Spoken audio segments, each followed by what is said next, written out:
Buenos días a los participantes de hoy. Continuamos con un par de algoritmos más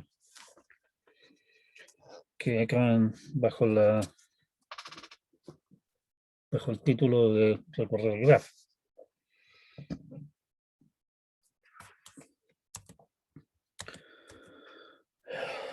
Un grafo, como ustedes recordarán de épocas pretéritas en estructuras discretas, es un objeto que básicamente describe conexiones entre objetos, entre unas cosas que llaman vértices. Y no pone restricciones a quién está conectado con qué, básicamente. Lo único que interesa es el hecho de que están conectados con algún significado de lo que es conectado. Muchísimas cosas se pueden describir como conexiones entre objetos, y por lo tanto los grafos son estructuras cómodas para describir un montón de situaciones, y por lo tanto también el manipular grafos es una tarea extremadamente común. Un requerimiento común, que nos vamos a concentrar en ver varias alternativas de cómo resolverlo, es visitar todos los vértices que se pueden alcanzar desde alguno en particular, que eso es lo que le llaman típicamente recorrer el grafo. Y obviamente la idea en este cuento es ver de no repetirse el plato en caso de que nuestro grafo tenga ciclos. Ejemplos típicos de tales cosas son los recorridos estándar, preorden, postorden y orden de árboles binarios. Aunque hay que recalcar que los árboles binarios tienen muchas cosas en común con los grafos, pero no son grafos. O sea, en un grafo simplemente tenemos el hecho de que el objeto U está conectado con el objeto V. No hay padre y menos aún padre-hijo, digamos, y menos aún hijo izquierdo e hijo derecho. Esa clase de cosas en grafos no existen.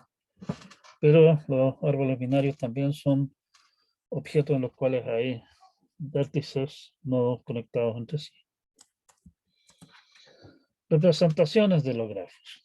Tradicionalmente, los grafos se representan mediante matrices de adyacencia. Básicamente una matriz de adyacencia, una matriz de cuadrada, digamos, de vértice por vértice, y el elemento IJ de esa matriz es verdadero si es que I y J están conectados, y falso si es que no están conectados, no son vecinos. Otra alternativa para representar grafos bastante cómoda es usar listas de adyacencia. O sea, a cada vértice le asociamos una lista de todos los vértices que son vecinos a este, que están conectados directamente con él. Esas dos representaciones, como ustedes se darán cuenta, son cómodas de manipular para distintos tipos de tareas, y también la cantidad de espacio que ocupan varía mucho, particularmente si estamos hablando de grafos muy grandes. Si es que el grafo es muy grande y tiene muchas conexiones, digamos, entre vértices, nos conviene usar una matriz de adyacencia, cuyo tamaño es básicamente independiente del número de conexiones que hay. Y además que usa muy poco espacio por cada conexión. Al revés, si el grafo son muchos vértices, pero hay pocas conexiones, desde el punto de vista del espacio ocupado, y probablemente también desde el punto de vista del tiempo que se demoren los algoritmos que lo procesan, simplemente porque hay menos datos que procesar, y usar la lista de adyacencia. Probablemente esta clase de cosas ustedes ya la discutieron en el ramo de estructura de datos.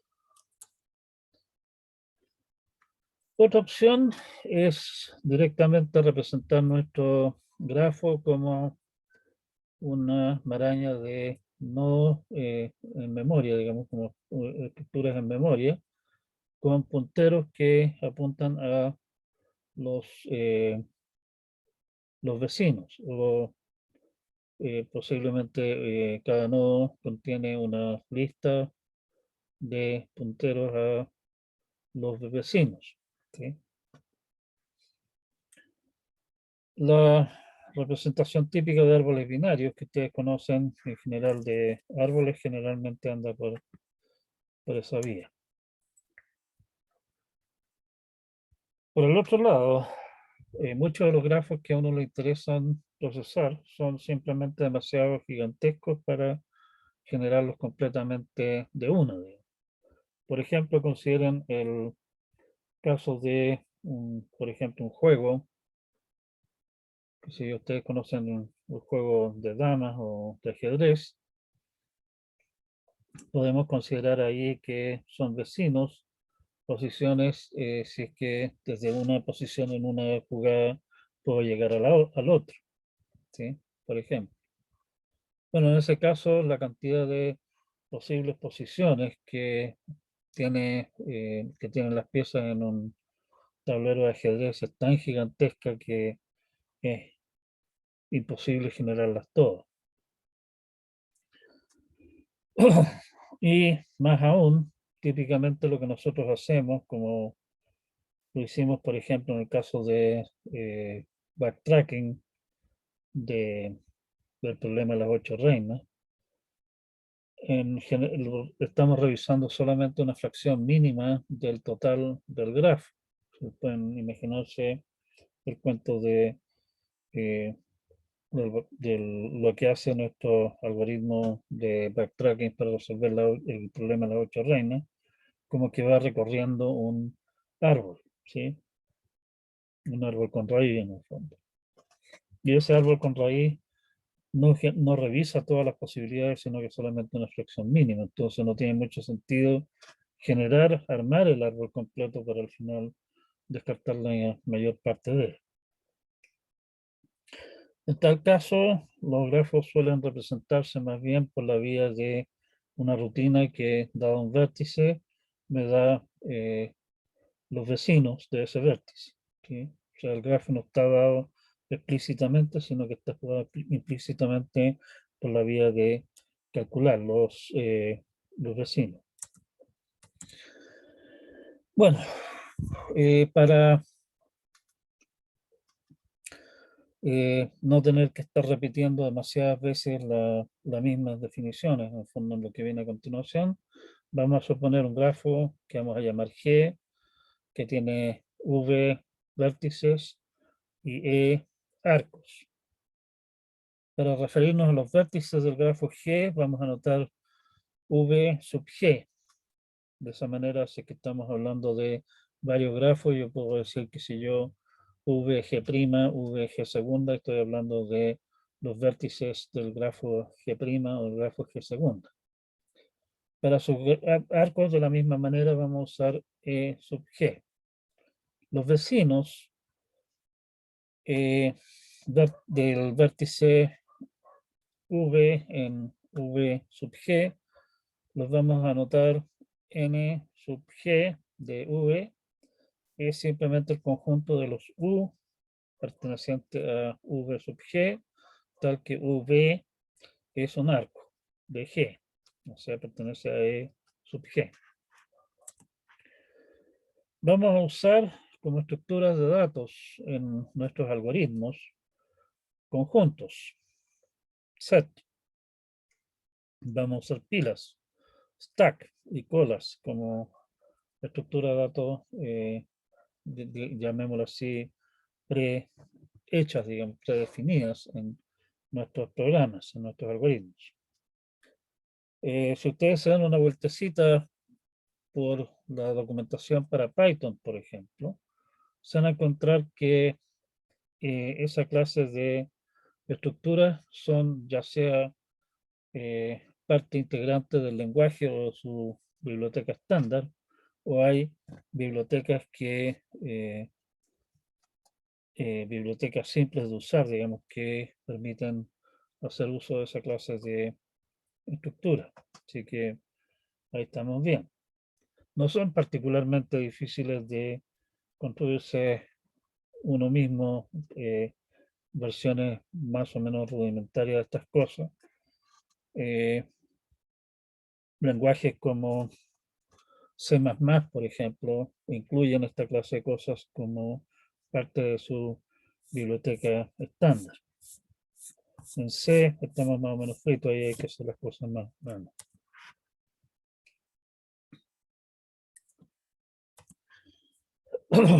Bueno, los métodos de búsqueda, aquí vamos a simplemente desarrollar variantes de los métodos tradicionales para visitar todos los vértices alcanzables en el grafo desde un vértice dado. Obviamente, como decíamos antes, cuidando de no caer en ciclos infinitos. Las estructuras básicas de nuestros algoritmos son aplicables también a otras estructuras que en realidad no son grafos, como son grafos dirigidos, digrafos, y árboles binarios o árboles ordenados o árboles con raíz. Toda esa clase de cosas se les pueden aplicar básicamente los mismos algoritmos con algunas,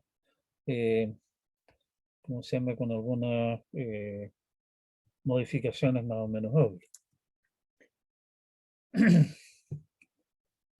Dentro de nuestros algoritmos, típicamente vamos a estar haciendo uso de un conjunto, un set, lo que vamos a llamar C. El nombre de ese conjunto típicamente es el conjunto de vértices cerrados para registrar vértices que ya se han considerado. De esa manera, antes de comenzar a trabajar con un vértice supuestamente nuevo, vamos a revisar primeramente si ese vértice ya había sido considerado antes, o sea, pertenece al conjunto de los vértices cerrados. En caso de que sepamos que nuestra estructura es acíclica, no tiene ciclos, es un árbol con raíz o un digrafo, probablemente podemos simplemente omitir el C y trabajar directamente. Una variante más o menos obvia de los métodos de búsqueda es no hacer el recorrido completo, sino que básicamente yo estoy haciendo el recorrido de mi estructura porque estoy buscando algo. Estoy buscando un vértice que tenga cierta característica particular. Y tenemos entonces la opción de decir, ups, ya, genial, bravo, lo encontré, paramos nuestra búsqueda acá.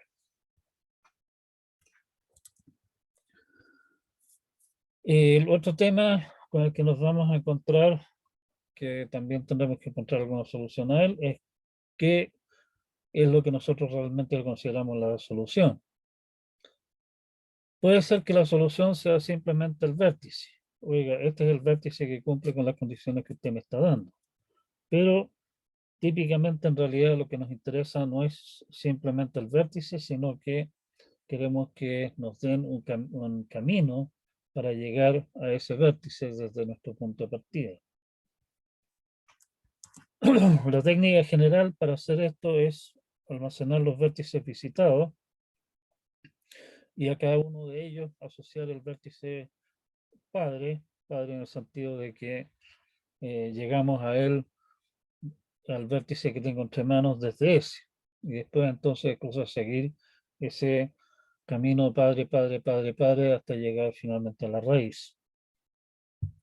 En el fondo estamos armando una lista que conecta, digamos, los vértices en el orden en que los fui encontrando.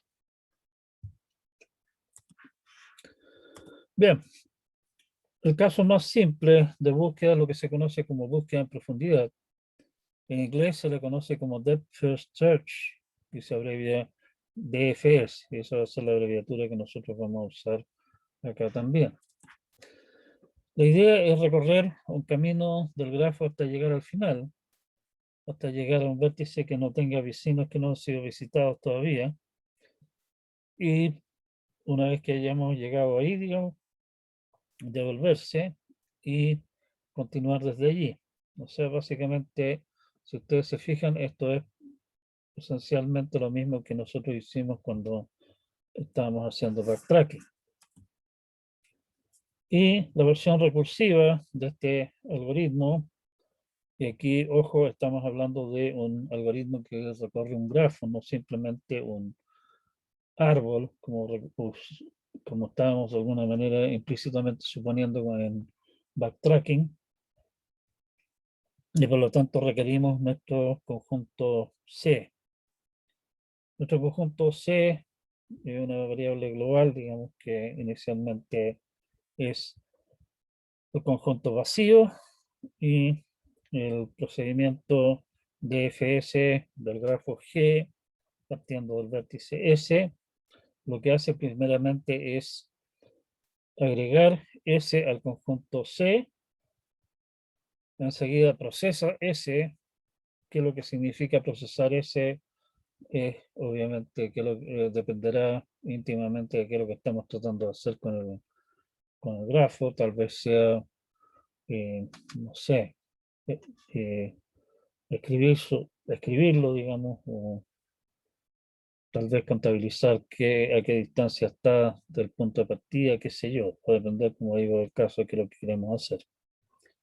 Y enseguida, para cada vecino de S, lo que hacemos si ese vecino no está en el conjunto de los vértices cerrados, o sea, no lo hemos visitado aún en el fondo, partimos nuevamente la búsqueda recursivamente desde ese nuevo vértice. Fácil, rápido y recursivo, como ustedes pueden ver. Esto nos lleva a una cosa que es clasificar los arcos. Si es que nuestro grafo es conexo, está claro que los arcos que sigue el procedimiento de búsqueda en profundidad forman un árbol recubridor de G. O sea, los arcos que el procedimiento sigue, cada vez que, digamos, se hace una llamada al vecino, seguir el arco, digamos, forman un árbol recubridor de G. Es un árbol de partida. Son llamadas recursivas y eso genera un árbol. Así que estamos. Y como si es conexo, tarde o temprano vamos a visitar todos los vértices del grafo. Claramente es un árbol recubridor. A los arcos que sigue nuestro algoritmo de búsqueda en profundidad se les llama arcos de árbol o arcos hacia adelante, forward edges en inglés. Ojo, si ustedes se fijan, nuestro algoritmo lo único que hace es procesar todos los vecinos de un vértice en algún orden. Y obviamente el orden en que vaya procesando los vértices perfectamente puede determinar exactamente qué árbol recubridor tengo. O sea, ese árbol recubridor que da el algoritmo de búsqueda en profundidad no es una propiedad del grafo, sino que en realidad es una propiedad de cómo se ejecutó ese algoritmo en particular. Pero igual es útil tener esto como tenerlo en mente. A los demás arcos de G que llevan a vértices que ya se han visitado, o sea que en el fondo, en términos del árbol, si lo piensan como un árbol que va creciendo hacia abajo, son arcos que llevan desde un vértice que está abajo en el árbol, llevan a un vértice que está arriba, le vamos a llamar arcos reversos, back edges, arcos hacia atrás en la búsqueda. ¿Sí? Bueno, yo sé, bueno, en realidad ustedes no los conozco tanto como conocí a conjuntos de estudiantes previos de este ramo, pero yo sé que tradicionalmente ustedes le tienen un, ¿cómo se dice? Un miedo, pánico, creo que se le dice a todo lo que es recursión. Para calmarlos un poco en ese sentido, vamos a plantear una versión iterativa de búsqueda en profundidad. Lo que estamos haciendo es dejar pendientes los vértices no visitados para profundizar la búsqueda desde el actual y podemos evitarnos la recursión explícita por la vía de simplemente decir, oiga, me quedan todas estas cosas por visitar, que no las he revisado todavía, guárdelas en alguna parte y retomamos alguna de ellas después. Como lo que estamos haciendo es el retomar después significa partir a continuación, una vez que hayamos terminado con esta rama, continuar con lo último que había quedado pendiente. Lo natural es guardar esos vértices en una pila, en un stack.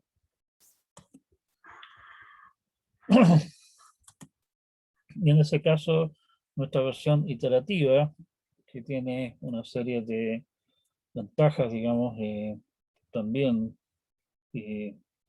porque, bueno, deja más explícito qué es lo que está pasando y da mayor posibilidad de meter mano en lo que está ocurriendo en el algoritmo.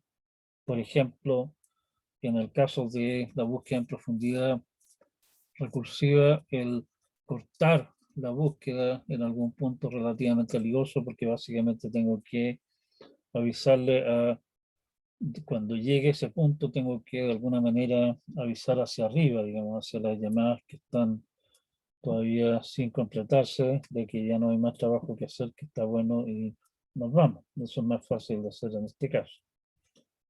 Bueno, pero ese es otro tema. Nuestro procedimiento de búsqueda en profundidad iterativo maneja un stack que vamos a llamar S, somos terrible declarativo, y con las operaciones típicas de un stack, push, pop y preguntar si es que la pila está vacía. Entonces, inicialmente lo que hacemos es al stack agregarle el S, nuestro punto de partida, y a nuestro tradicional conjunto C, que ahora no necesita ser una variable global, porque vive solamente dentro del procedimiento de FS, lo inicializamos en vacío. Mientras ahora nuestra pila no esté vacía, lo que hacemos es sacar el elemento del tope de la pila. Si ese elemento del tope de la pila no es un elemento del conjunto cerrado, quiere decir que tenemos que procesarlo, por lo tanto lo que hacemos primeramente es agregarlo al conjunto de los cerrados.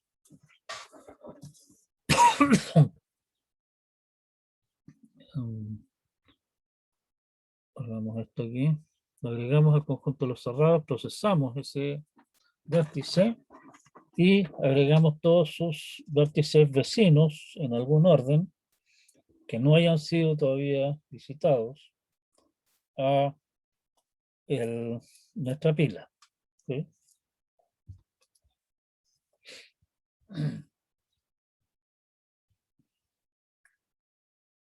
Y sería.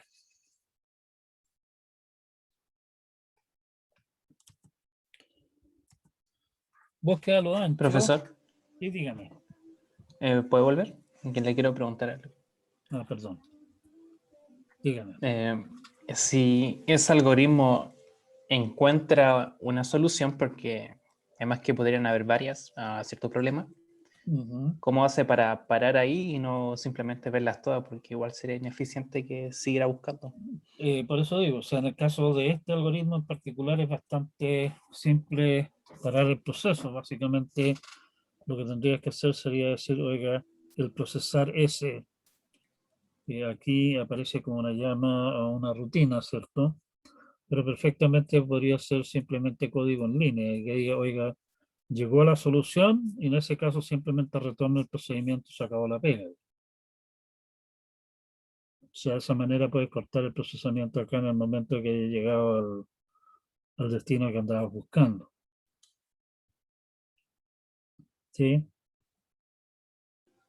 Sí. Profe, Sí, dígame. ¿hay alguna diferencia en tema de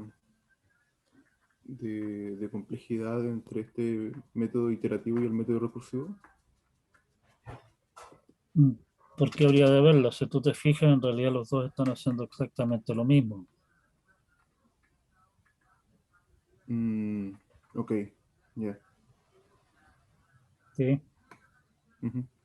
O sea, en términos de complejidad, sí, en términos así bien sin meterse mucho en el detalle del cuento, y obviando lo que el comentario reciente de su compañero, esto simplemente va a procesar todos los vértices del grafo, ¿cierto? Suponiendo eh, que es conexo.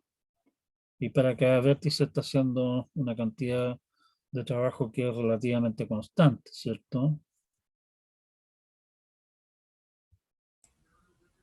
Cierto. Y el otro es lo mismo, o sea, en el fondo los dos son en ese sentido iguales dentro de una constante. Eh, Hay diferencias, claro, o sea, el tema es, eh, por ejemplo, este algoritmo de aquí simplemente guarda el vértice correspondiente, que puede ser un puntero al vértice, por ejemplo, no sé, va a depender obviamente de exactamente cómo están representadas las cosas, en el stack. Si ustedes hicieron en algún momento el ramo de lenguaje de programación, la versión recursiva básicamente hace lo mismo. También maneja un stack que básicamente lo maneja igual que este procedimiento, pero en ese stack guarda mucho más información que simplemente ese vértice, ¿correcto? En ese sentido, probablemente la versión recursiva sea más costosa que esta, más costosa en términos de espacio, porque la información que guarda para cada uno de las situaciones que están pendientes es más voluminosa de partida y más lenta. Hay más datos que hay que generar, almacenar y borrar, que en este caso de acá. ¿Qué tanto sea la diferencia? Bueno, eso va a depender probablemente o sea, va a depender íntimamente de qué tan astuto sea el compilador que tiene, qué lenguaje de programación está usando, etcétera, ¿sí? Ok, Pero en el sí, fondo eso, son, por ahí me pregunta si alguno ha tomado más memoria y esas cosas. o sea, probablemente la versión recursiva usa más memoria, porque hay memoria que se está usando implícitamente, digámoslo así, para guardar las llamadas a procedimientos pendientes, además de la información propia que es stack, que estamos manejando acá, y por lo tanto probablemente también va a ser más lento porque hay más datos que haya que generar, digamos, y borrar también. Sí, Sí, aunque, profe. eh, aunque en el fondo si tú miras, o sea, en este caso la diferencia no es abismantemente grande, digamos, entre estos dos. El algoritmo recursivo definitivamente tiene la ventaja de que es más sencillo, más simple, más corto, ¿sí? Vamos a otro, búsqueda a lo ancho. En búsqueda de profundidad, básicamente lo que hacemos es elegir una rama y tirarnos por esa rama hasta el final. Y solamente así es que hemos llegado al final de la rama, nos devolvemos, empezaremos a considerar ramas alternativas. Eso tiene problemas, particularmente en grafos grandes y en rigor. también podríamos considerar grafos que son en sí infinitos, ¿sí? Pero bueno, hay que entrar en otras consideraciones más. Corremos el riesgo de perdernos en una rama larguísima que no es la solución cuando la solución en el fondo está al lado. Para evitarnos eso, en particular si es que estamos buscando no simplemente encuéntrame un vértice que, sino que estamos preguntando cuál es el vértice más cercano a un punto de partida que cumple con ciertas características. En realidad lo que nosotros haríamos más bien sería revisar primeramente nuestro punto de partida. Si no cumple con las condiciones del caso, revisamos los vecinos del punto de partida. Si ninguno de esos cumple, revisamos los vecinos de los vecinos del punto de partida y así sucesivamente vamos internándonos en el grafo. Como aquí no nos estamos metiendo no nos estamos tirando un piquero por una de las ramas, sino que en el fondo estamos revisando todas las ramas a lo ancho, pensándolo en términos de un árbol. A eso se le conoce como búsqueda a lo ancho, BFS. Sorprendentemente, respecto de nuestra variante de búsqueda recursiva, búsqueda iterativa en profundidad, es un cambio muy menor. Es cambiar la pila por una cola de los vértices pendientes. O sea, búsqueda en profundidad no recursiva, iterativa, es que en vez del S tenemos una cola Q. A la cola vamos agregando cosas a la cola, como siempre, y vamos sacando cosas del principio, NQ y DQ, ¿sí? El resto, salvo los cambios de los nombres de los procedimientos del caso, es exactamente el mismo. Por lo demás, en algunos lenguajes, en el lenguaje Perl, que probablemente a ustedes no les suena para ninguna parte, uno puede manejar un arreglo básicamente como una pila con dos extremos. O sea, uno puede agregar o sacar cosas del principio o agregar o sacar cosas del final. Por lo tanto, estas son operaciones naturales, digamos, en el caso de lenguaje como ese. Si quisiéramos hacer búsqueda en profundidad de forma recursiva, ahí sí que nos metemos en un lío mayor. O sea, el programa en este caso es mucho más simple, la búsqueda a lo ancho que la búsqueda en profundidad recursivamente. Vemos que nuestro planteo de lo que vemos planteado como backtracking, en el fondo es búsqueda en profundidad recursiva. Es claro que podemos también, de la misma manera como lo hicimos acá, replantear backtracking como búsqueda en profundidad iterativa y en caso de ser necesario podemos también agregarle algún mecanismo como el que tenemos acá con el conjunto C para evitar ciclos. Claro que en el caso de backtracking la cosa como que no tiene tanto chiste.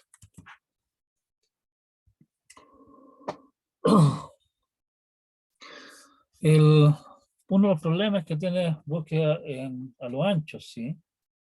Es que en búsqueda a lo ancho estamos guardando una parte importante del árbol, o sea, el punto de partida, sus vecinos, los vecinos, qué sé yo, incluso mucho más allá de lo que estaríamos guardando, por ejemplo, en búsqueda en profundidad. En búsqueda en profundidad estamos guardando solamente el camino desde el punto de partida hasta el punto actual. En búsqueda en lo ancho estamos guardando mucho más, ¿sí?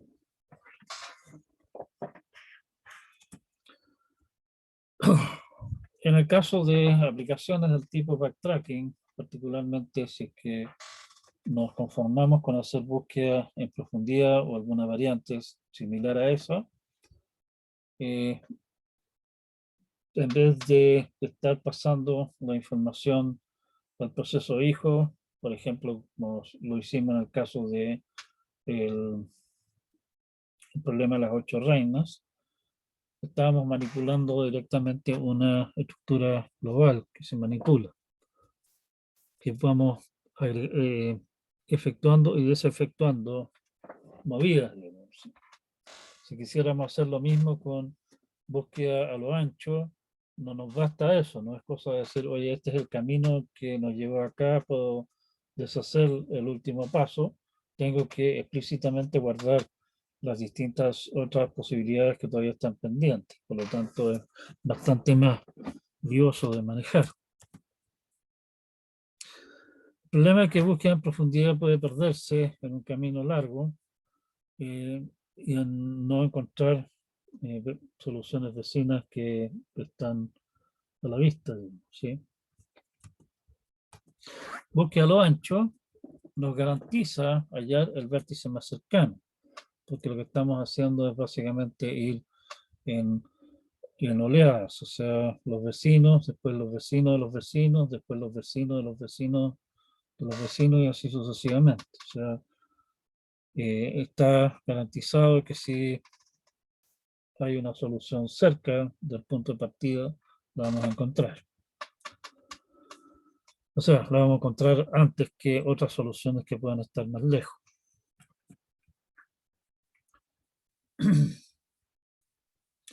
Como no estamos en posiciones de decir, hacemos esta movida y volvemos atrás y consideramos lo siguiente, como ya comentaba, no nos queda otra que realmente guardar mucho más de cada una de las configuraciones que estamos revisando, así que no ocupa más espacio necesariamente. Bien, con eso cerramos, digamos, nuestra estrategia de búsqueda así en términos genéricos. Los métodos precedentes, tanto búsqueda en profundidad como búsqueda a lo ancho, se les llaman, esto es una nomenclatura que viene más bien del área de inteligencia artificial, donde los problemas típicos se reducen a problemas de ubíqueme X cosa en un árbol que cumpla con X cosa. A esos métodos se les llaman métodos ciegos. Son ciegos en el sentido de que solamente consideran la estructura del grafo, quiénes son vecinos de quién, no consideran posibles características que puedan tener los vértices. Por ejemplo, en el caso del problema de las 8 reinas, vamos revisando las cosas sistemáticamente sin preocuparnos de cuál sería la siguiente movida deseable. Me parece que respecto de las 8 reinas, alguno de ustedes planteó el problema de resolver Sudoku. Ustedes saben lo que es Sudoku, ¿cierto? La idea es tener una grilla de 9 por 9, donde la idea es llenar cada uno de los casilleros con los números del 1 al 9, de tal manera que en cada fila, en cada columna y en cada uno de los 9 subcuadraditos de 3 por 3 de esa grilla, aparezca cada uno de los números exactamente una vez. Y me dan una grilla parcialmente llena y se pide como solución al Sudoku rellenar el resto de los casilleros. Una búsqueda ciega, en ese caso, sería simplemente ir viendo ya, está lleno el casillero 1.1, está lleno el casillero 1.2, el casillero 1.3 está libre, y empezamos a probar todas las posibilidades para el casillero 1.3, lo cual es una solución posible, pero no es particularmente inteligente, y por lo demás, si es que ustedes se ponen ustedes a resolver un Sudoku a mano, con puzzle común, aparece muchos diarios en el fondo, traen en su página de entretenciones, trae, qué sé yo, generalmente traen alguna caricatura, un crucigrama y comúnmente un sudoku. Si que ustedes se ponen a resolverlo a mano, lo que ustedes hacen no es precisamente ir ciegamente viendo cuál es el siguiente casillero que está libre, empezar a probar todas las posibilidades, sino que lo que ustedes hacen es buscar casilleros que hay suficientes restricciones sobre su valor como para saber qué número tiene que ver ahí, o si es que no hay ninguno de esos, ver aquellos para los cuales solamente quedan unas pocas posibilidades y trabajar sobre esos primero. Eh, a ese tipo de estrategia de búsqueda es a lo que nos estamos refiriendo acá, o sea, no simplemente este es el siguiente en algún orden eh, predeterminado, que no depende de lo que estamos viendo en este momento, sino que mirar qué es lo que las características de ese vértice, en el caso Sudoku, tengo el asunto a medio llenar hasta acá, cuál de los casilleros es el que tiene menos posibilidades abiertas, digamos, si queda uno solo, está claro que tengo que tomar ese valor y punto y seguir adelante. Y usar eso, a esa clase de técnicas le llaman heurística. Una variación obvia, digamos, a los métodos ciegos, como en el fondo en el método lo único que dice, si ustedes se fijan en nuestro algoritmo, dice simplemente, tome un vecino. ¿Qué vecino? Bueno, alguno. Como yo tengo la libertad de elegir cuál de los vecinos voy a procesar primero, en el fondo el tema es aplicar alguna función h heurística que sea, por ejemplo, que el valor de h más chico hace que ese vértice sea más prometedor. Por alguna razón sospecho que esa función que calculo para los vértices me está en el camino más corto hacia la solución que otro en el cual el h es más grande. Lo que podemos hacer entonces es básicamente tomar ese, en vez de, o sea, tomar nuestra idea general del método de búsqueda no recursivo, búsqueda a lo ancho, y básicamente para cada vértice ir calculando una función h y mantener los vértices ordenados o procesar, digamos, la cola en orden de h creciente, de manera siempre considerando aquel vértice que más nos tinque, que tiene el h más chico o más grande, o sea, en el fondo obviamente aquí estoy diciendo más chico simplemente como para fijar ideas. Si nuestro h, si nuestra función h fuera exacta, digámoslo así, en el sentido de que si para un vértice el h es más chico que otro, quiere decir que el camino definitivamente no sigue, camino a la solución, definitivamente no sigue el h más grande, yo puedo simplemente descartar todo el resto y tirarme derechamente por el h más chico y se acabó el negocio. Pero típicamente en realidad no tenemos nada tan claro como eso. O sea, en el caso de Sudoku, por ejemplo, me dice, mire, el casillero que a usted le conviene considerar a continuación, eso es lo que dice nuestro criterio como lo estamos planteando, es aquel en el que tiene menos valores que le quedan posibles. La segunda pregunta obviamente es, ¿qué valor pongo ahí? Y nuevamente ahí podríamos decir, oiga, ponga allí aquel valor que más restringe a los demás. y si no hay ninguno que ponga más restricciones que los otros, bueno, simplemente considere los valores posibles para ese casillero en un orden arbitrario, por ejemplo, de menor a mayor. ¿Sí? ¿Hay garantía que eso nos va a llevar directamente a la solución? Claro que no. Tenemos en general solamente una estimación, lo que se conoce como heurística. Heurística viene de la palabra griega para descubrir, que nos guíe la búsqueda, o sea, hacer lo que habíamos planteado antes de búsqueda del mejor posible. ¿Sí?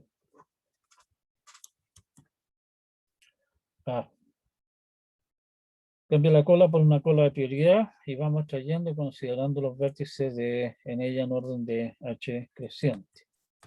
Eso se le llama precisamente búsqueda mejor primero. Añadimos entonces una heurística h que de vértice lleva a los números reales, que está diseñada esa función de tal manera que un h más chico significa que ese vértice, por alguna razón que obviamente va a depender del problema, a nosotros nos tinca, que es un poco una manera no tan formal de decir heurística, que es mejor. ¿Sí? Y entonces a eso se le llama búsqueda de mejor primero. En inglés le dicen también best first search, lo que confusamente también se abrevia BFS, igual que búsqueda a lo ancho. Y la diferencia con respecto a BFS, el BFS original, es que en vez de una cola, usamos una cola de prioridad. El resto del algoritmo de búsqueda a lo ancho queda casi idéntico. O sea, tenemos esto, en vez de tener una cola, tenemos una cola de prioridad Q, en la que insertamos los vértices y los insertamos con una prioridad, como por ejemplo aquí estoy insertando el vértice S con prioridad H de S. Y lo que hacemos entonces de la cola es eliminar el menor, o sea, extraer el menor, no simplemente el primero que entró, sino que el menor de los que hay, y los vamos procesando y cada vez que procesamos las cosas vamos insertando nuevos vértices en nuestra cola.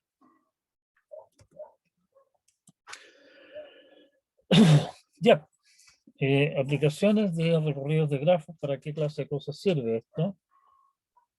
Cualquiera de los métodos, obviamente en algunos casos el mejor primero, que sé yo, no tiene mucho sentido, pero quedó planteado como método de búsqueda genérico.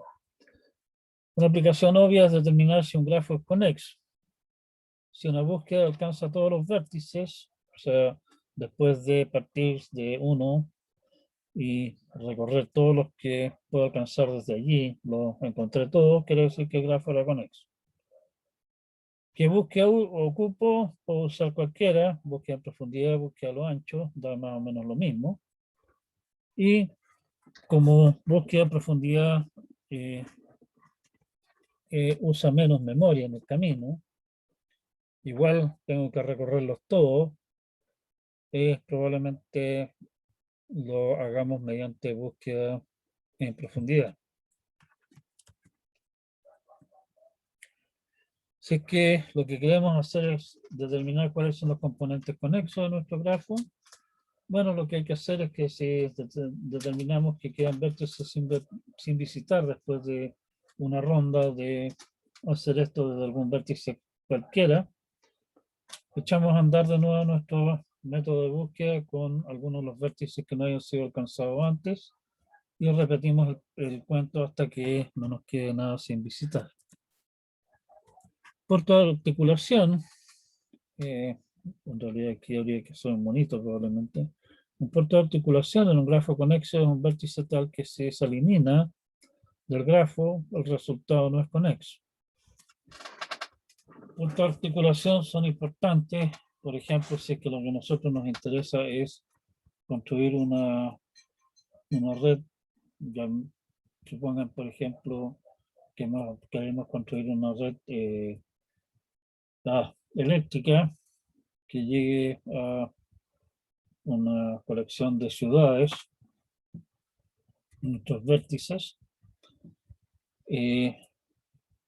Nos interesa que nuestro grafo, en ese caso, ojalá no tenga puntos de articulación, porque un punto de articulación significa alguna ciudad, algún punto, tal que si ocurre alguna desgracia con ese punto, nuestro grafo se desconecta y eso significa entonces que tenemos un conjunto de clientes que no tienen servicio. Entonces, si el grafo no tiene puntos de articulación, estamos frente a una situación en la cual siempre hay algún camino alternativo si es que algún vértice se elimina. Por lo tanto, el asunto es más robusto frente a fallos.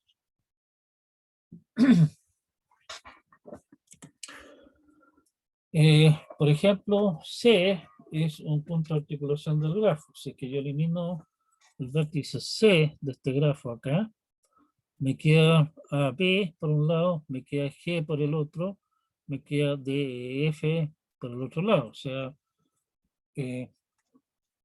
C es un vértice tal que si lo elimino el grafo C deja de ser conexo. Los otros no. Si yo elimino G o elimino D, por ejemplo, o elimino el B, el grafo resultante es conexo, ¿sí?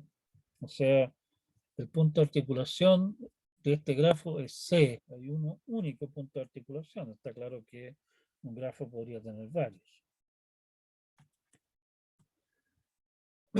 Un vértice es un punto de articulación de G si es que se cumple alguna de las dos condiciones siguientes.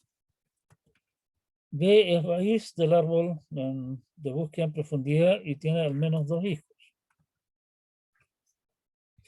Si partimos nuestra búsqueda de aquí, el árbol en profundidad de este, partiendo de C de este grafo, este tiene hijos A, que iríamos, por ejemplo, C a B, ya tenemos de vuelta en el B, así que no, así que tiene un hijo ahí.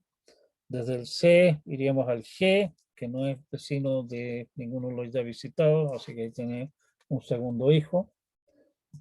Y de allí posiblemente sigamos, qué sé yo, D, F, E, y nos devolvemos. O sea, en este caso el C, suponiendo ese orden de recorrido del grafo, tendría hijos A, G y D, y por lo tanto tiene al menos dos hijos, y es un punto de articulación.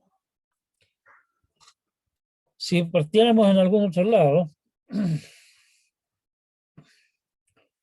en nuestro grafo, por ejemplo, partimos nuestra búsqueda en A, el A tendría como hijo, iríamos a B, iríamos a C, a D, a F, a E, nos devolvemos y de C vamos a G.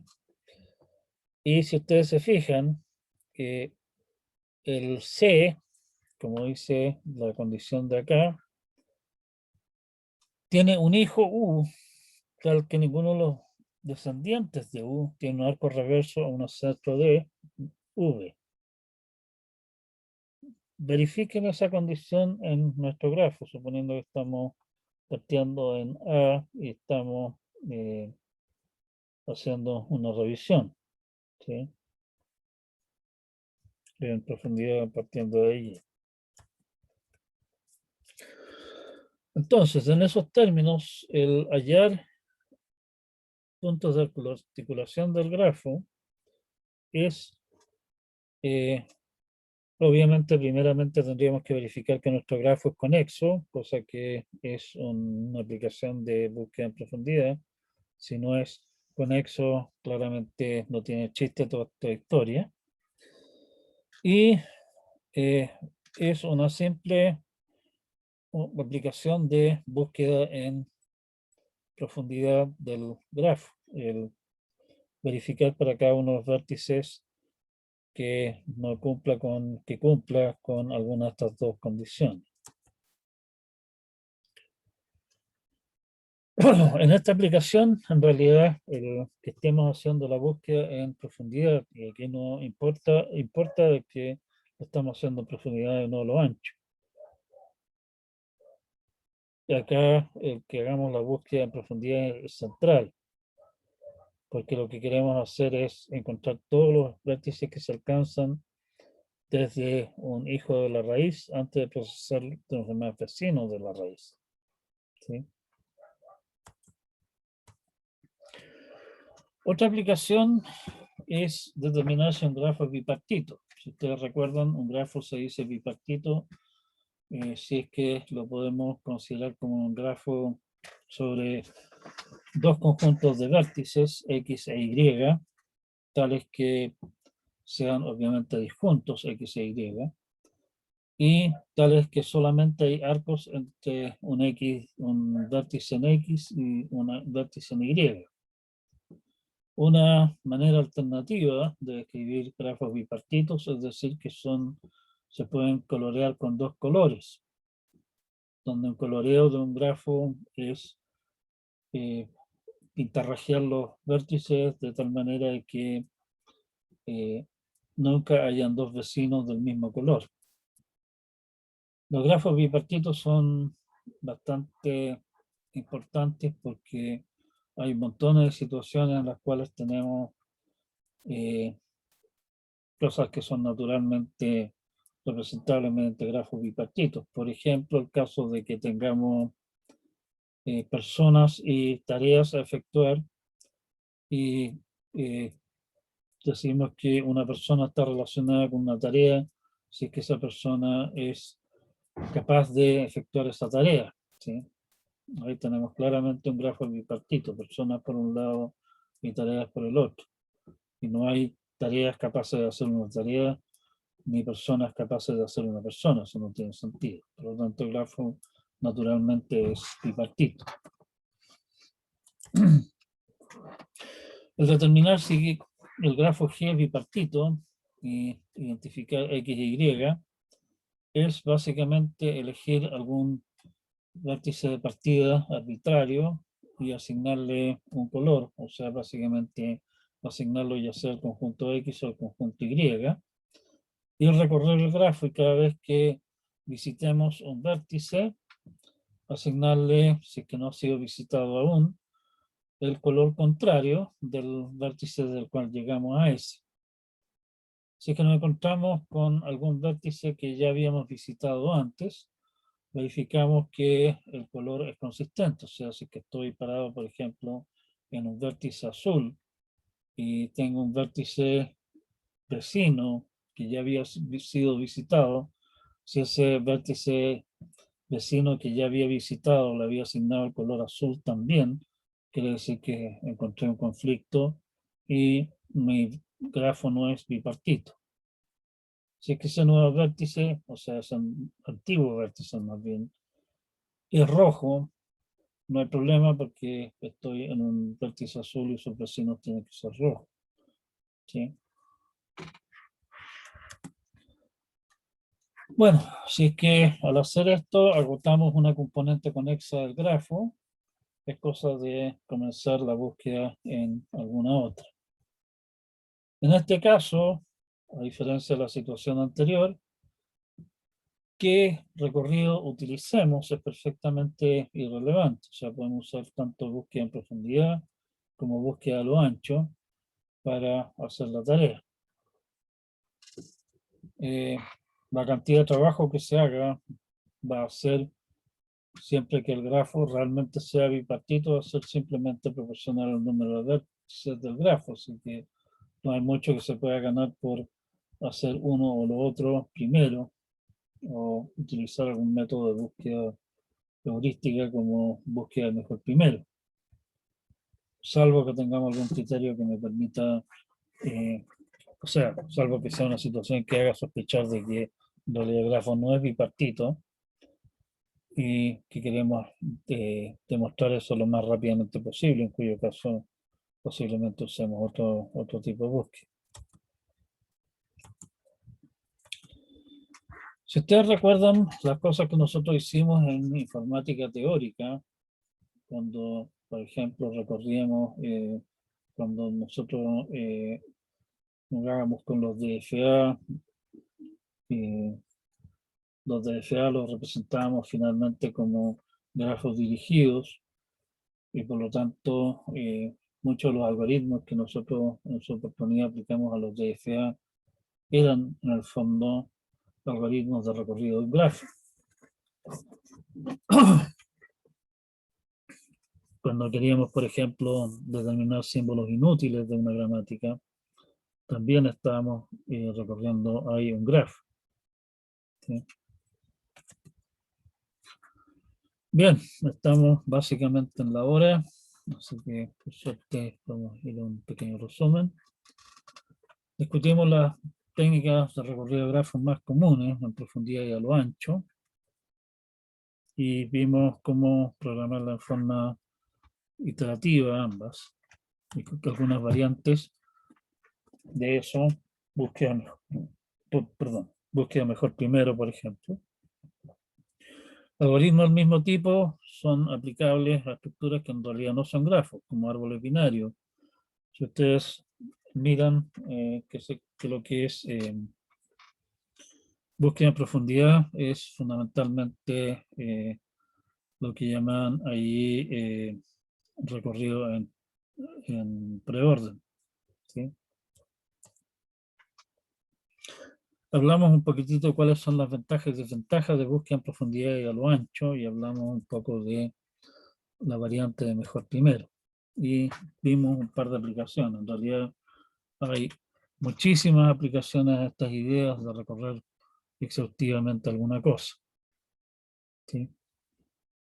Y aquí probablemente, salvo que estemos en el cuento de buscar alguna solución, y si hallamos una solución nos vamos, la pega va a ser simplemente proporcional al tamaño del grafo, y no hay mucho que arreglar, que discutir al respecto, y por lo tanto, salvo que podamos hacer alguna cosa como búsqueda del mejor primero, no hay mucho que hacer al respecto.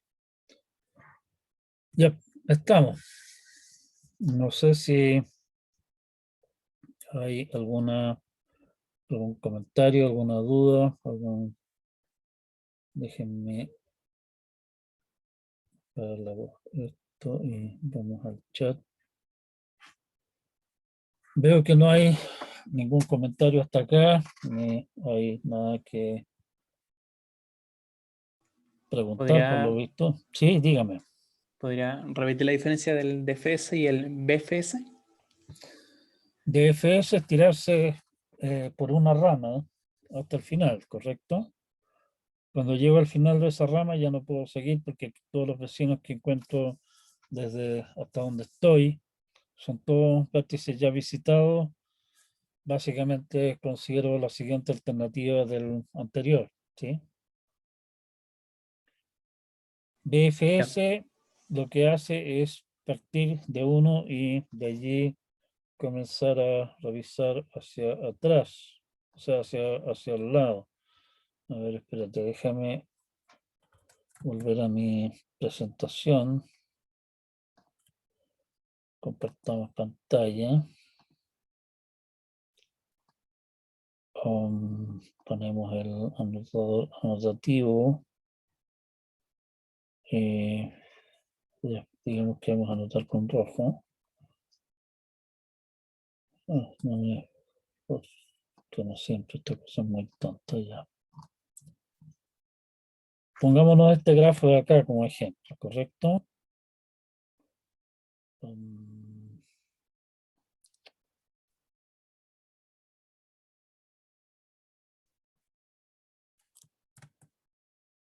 Y quería compartir pantalla, compartir y anotar con rojo. Por ejemplo, búsqueda en profundidad, supongamos que partimos de acá, tenemos sería partir, por ejemplo, del C partir al G, digamos ahí. En el G no quedan vecinos, así que nos devolvemos. O sea, este es nuestro punto de partida del segundo, del tercero. De aquí tal vez nos vamos a este sería el cuarto. De este cuarto, si pregunto, los vecinos de B es el A, que ya había sido visitado, así que se acabó el negocio ahí. Por lo tanto, aquí se acabó el juego. Volvemos al anterior, que era el C, de donde veníamos. Y aquí tal vez nos vayamos ahora al D, el 5. Desde el D tiene vecinos no visitados que son el F. Ese es el número 6. Del F tenemos vecinos no visitados que es el E. Ese es el número 7. Del E, los vecinos son el C, que ya había sido visitado, así que se acabó. Y nos devolvemos hasta finalmente volver al 1 y hacer, ya los visité todos, ¿correcto? Eso es en profundidad.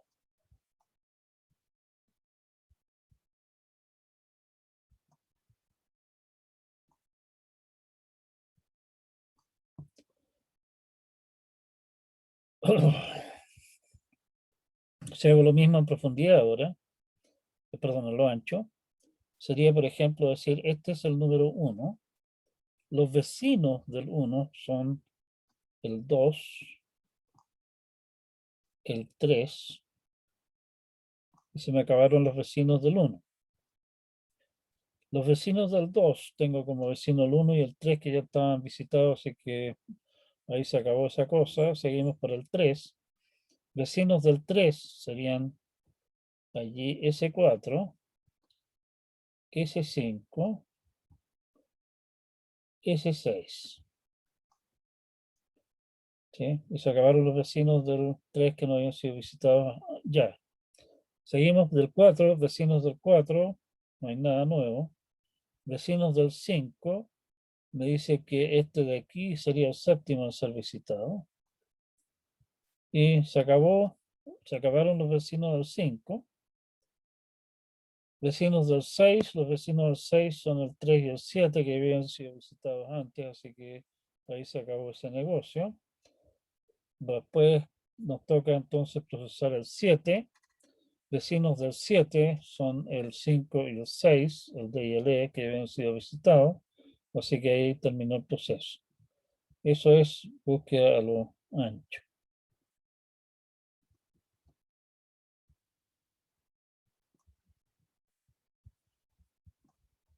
¿Se entiende un poco mejor?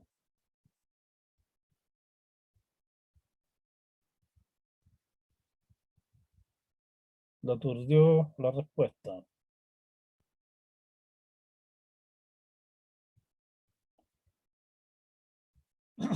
Está en el chat, profe.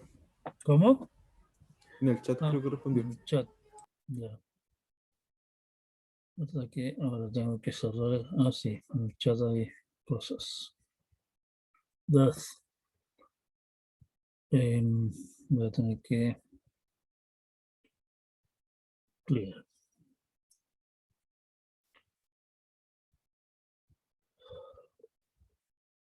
Estamos entonces, ¿sí? No es precisamente nada espectacularmente complejo, digamos, pero esta idea de tengo un grafo, muchas cosas se pueden representar por grafos. Este grafo tengo que recorrerlo, o sea, procesar todos sus vértices en algún orden particular o encontrar algún vértice que cumpla con ciertas condiciones, o etcétera, etcétera, etcétera. Es una cosa que se repite muchas veces, así que, perdón, es una cosa que se repite muchas veces y por lo tanto, este es ¿cómo podríamos llamarlo? Un pedacito del Lego, digamos, de la construcción de algoritmos.